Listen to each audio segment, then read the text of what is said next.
Hello and welcome to another video review. This is Star Wars Galactic Battlegrounds for PC, Mac, and Linux. This is a real-time strategy game developed by LucasArts and released in November of 2001. It's kind of interesting because it licenses the Genie engine, which is what powered Age of Empires 1 and 2, and it's in fact the only game to ever license this engine for use. So this thing plays a hell of a lot like Age of Empires 2 in particular, and that led to a lot of people basically calling this an Age of Empires 2 mod that they sold as a full game.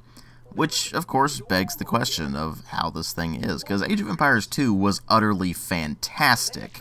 So, if you take that and you turn it into Star Wars, how does it work out? Well, as far as presentation goes, it is a 2D isometric RTS with a maximum resolution of 1280 by 1024. It's pretty limited by its engine constraints, which were not updated until we had Age of Empires 2 HD come out. And that, of course, means two things. First off, the footage you're seeing in this is stretched to fit the 16:9 aspects ratio. And the second thing is that it's looking pretty dated at this point. I mean, it's certainly not a bad-looking game because looks are not really all that important in an RTS as long as it functions really well, and this one does function really well. But the sprite work isn't particularly detailed except for the environment stuff.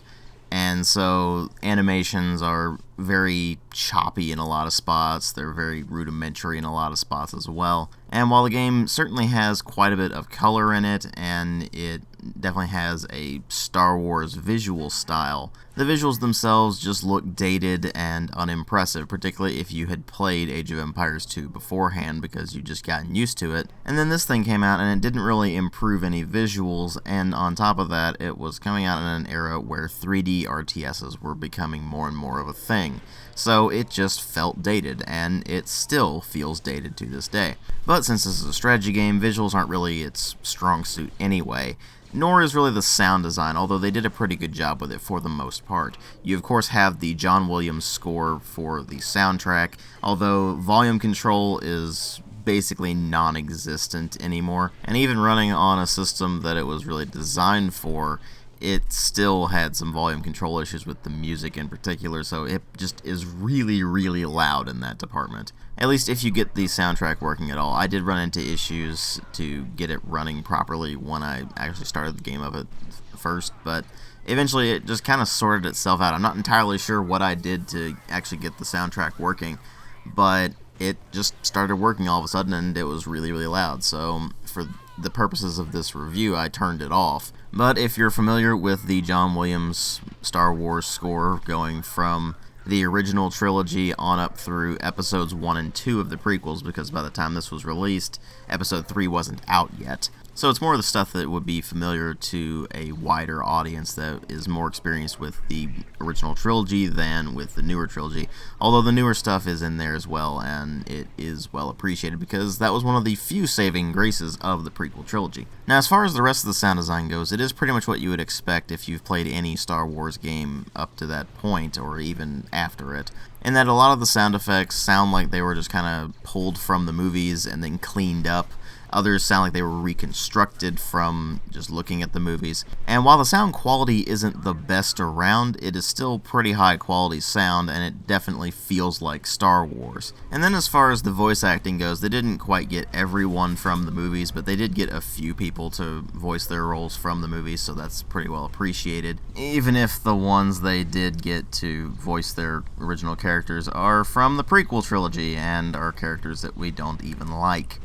But oh well, such is life, I suppose. And at least the rest of the voice acting is just kind of charming in and of itself and feels like kind of a B-movie adaptation of Star Wars, even though Star Wars itself is kind of a B-movie. Well, at least in spirit anyway, and it just kind of gets away with things that other franchises don't really quite get away with. So it's kind of forgivable that some of the voice acting is really cheesy just because it feels like it fits. And that's ultimately what happens with the majority of the sound design. It just fits really, really well. But ultimately what really matter here are the story and the gameplay, and this is where I'm going to mention that this entire time I have actually been talking about Galactic Battlegrounds with the Clone Campaigns expansion installed. I've actually never played it without that expansion. Even when I first got this game, it was actually bundled together with this expansion pack, and I saw no reason to actually just play the base game by itself. So I don't really have much of a frame of reference on what really did change between Galactic Battlegrounds and its expansion, but what you are getting is an examination of the game as you can get it now through, say, GOG, which is bundled with the expansion pack. So what do you get in terms of story with Galactic Battlegrounds and clone campaigns? Well, the original Galactic Battlegrounds had several campaigns. You had a tutorial, you had Trade Federation, Gungans, Galactic Empire, Rebel Alliance, and Wookiee campaigns. Clone Campaigns adds in a Confederacy and a Republic campaign because it introduces all of the content from Attack of the Clones. And depending on which campaign you're playing, you're going to have a different set storyline. The tutorial is following Chewbacca's father, and he is basically trying to raise a Wookiee army to kick the Trade Federation off of a planet.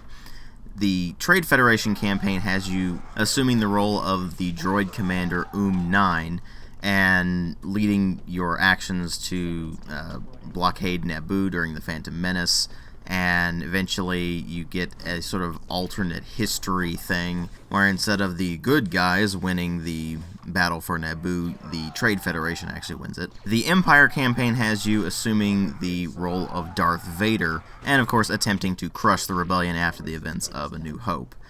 The Rebel Alliance campaign set mostly between A New Hope and Empire Strikes Back, and it follows the exploits of Princess Leia on a mission to attempt to recover something for the Alliance.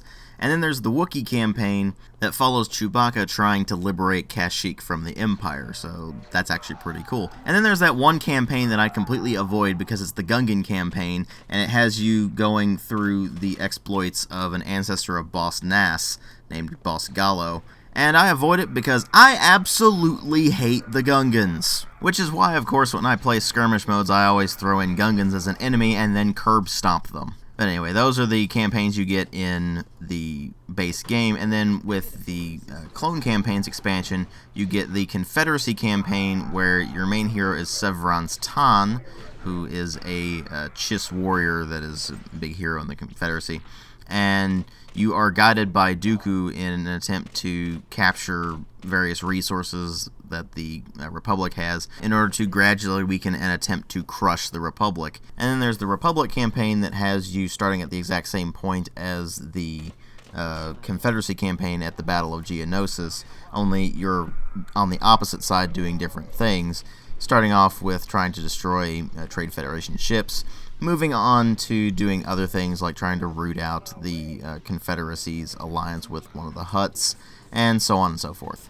And while these campaigns do offer a bit of varied objectives and are certainly pretty much what you would expect after having played the campaigns in Age of Empires 2, they're not particularly well written. And admittedly, they are campaigns in a strategy game in an era where strategy game campaigns were never particularly story heavy to begin with, but at the same time, it does make it harder to actually be able to get into them when the writing is just not all that interesting, with several of them being sort of retreads of things that we've done in other Star Wars games and seen in the movies, of course, and a lot of it also being just stuff we don't really care about, like the entirety of the Gungan campaign, and bits and pieces of the prequel campaigns in general, and also throwing in a bunch of characters that nobody had ever heard of up to this point because they're new to the game, and they're not really all that fleshed out because it's an RTS and you can't really have a huge amount of character development in an RTS like this one. Which of course means it ultimately falls to the gameplay to bring this thing up, and that's where things start to become kind of messy. On the one hand, this does run in the Genie engine, and it is based on Age of Empires 2, so you would expect there to be a lot of similarities,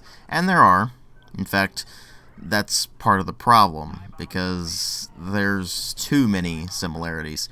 You see, this is basically Age of Empires 2 reskinned, only with Star Wars, so pretty much everybody has blasters and not swords and bows and such like that. Which of course means a couple of things. On the one hand, the gameplay is mostly very solid stuff, because it pretty much is exactly as you'd expect after having played Age of Empires 2. It's a base building RTS in which you collect various resources. There are 4 of them. They are carbon, food, nova crystals, and ore, which all hold the same roles as wood, food, gold, and stone in Age of Empires 2. And you use these resources in order to build bases, in order to create armies. You have a population cap that you increase by building houses, or in this case prefab shelters, or fortresses, which are the equivalent of castles in this. And you create armies made up of a bunch of different kinds of units that range from basic troopers all the way up to mounted troopers, special units like the Dark Trooper if you're the Empire, all sorts of vehicles that take the place of the cavalry from Age of Empires 2, as well as a bunch of different siege engines that are pretty much what you would expect after having played Age of Empires 2, only there with the Star Wars theme, so cannons instead of mangonels and such like that. And of course you can also build shipyards and build naval units to go along with them. Now that may all sound pretty much like a carbon copy of Age of Empires 2, and a lot of it pretty much is, just with a Star Wars spin on it. The differences come in with some of the more fine nuances, like, for example, what they did with monks. You see, in Age of Empires 2, they were healing and conversion units that could also pick up relics. In Galactic Battlegrounds, they are Jedi or Sith, and they can both go around picking up the equivalent of relics, which are holocrons, as well as actually fight things and convert things. So they're combat monks, and they actually can dish out quite a lot of pain if you let them get close enough, which most people obviously wouldn't let them get close enough, but obviously things happen. There are also aircraft added into this, like TIE fighters, X-Wings, that sort of thing, that can both provide air support for your ground units by just attacking ground targets, or, usually more effectively, they can attack other air targets, and you can go for air supremacy.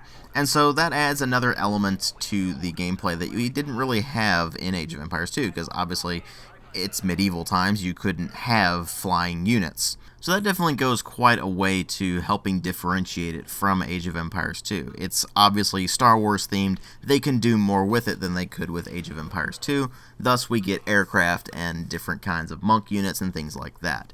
And so that helps shake the gameplay up enough to where if you've played Age of Empires 2, this isn't going to feel completely like a rehash. Some of it does, but most of the units in this game are actually ranged units because pretty much everybody in Star Wars has blasters instead of melee weapons like lightsabers or something like that. And so you find that the battles take place at a distance way more often than this than they did in Age of Empires 2, where melee cavalry was extremely important for running down all sorts of different things, and in this one, not so much. Now, unfortunately, that does mean you have a bit more limitations in terms of tactical options available to you, because you are going to focus more on units that are going to take advantage of that range than units that can get in close, because the units that can get in close are probably going to get mowed down before they even get close enough to do whatever they're doing. So you do need to plan accordingly for that, in addition to playing to your faction's strengths. Now, it is worth noting, there are considerably fewer factions in this than there are in Age of Empires 2. The differences between the various factions in AoE 2 ended up becoming fairly minimal. In this one, you do get more differences just because there are less of them, but a lot of the things that apply to one faction are going to apply to all of the others as well, so there is still a bunch of bleed over. The difference being that because they have only a handful of factions, really, it makes it a lot easier to figure out what one faction is better at than the others, and then plan accordingly for all of the other factions. It makes it just easier to strategize. But at the same time, if you're like me and there was that one faction you almost always played in AoE 2, in my case it was the Teutons, then you might have to change things up when you get to Galactic Battlegrounds, simply because it's a slightly different style of play, and because there are less factions, there's less likelihood that the specific way you played in AoE 2 is going to apply here. For example, I'm big on the Teutons in AoE 2 because they are an extremely defensive faction, and that's how I play. I am a very defensive player instead of an offensive player, which is why I really hate aggressive as hell RTSs for the most part. And Galactic Battlegrounds doesn't really have a faction that's quite as defensively minded as the Teutons. Obviously, I can work around that because I played other factions in AoE 2, some of which were fairly offensive, but I'm not really big on being hyper-aggressive in an RTS, and several of the factions in this are really centered more around being hyper-aggressive. So I just kind of roll with the Galactic Empire most of the time because it has a fairly good balance of things. And also, of course, because the Galactic Empire just has some of the most awesome equipment around. So, I mean, you get to stomp around in AT-ATs and have your stormtroopers just completely flood the map and wipe out everything in front of them. You get to throw your dark troopers all over the place. You get Sith Lords and everything. So let's face it, the rule of cool does apply to this game quite a lot.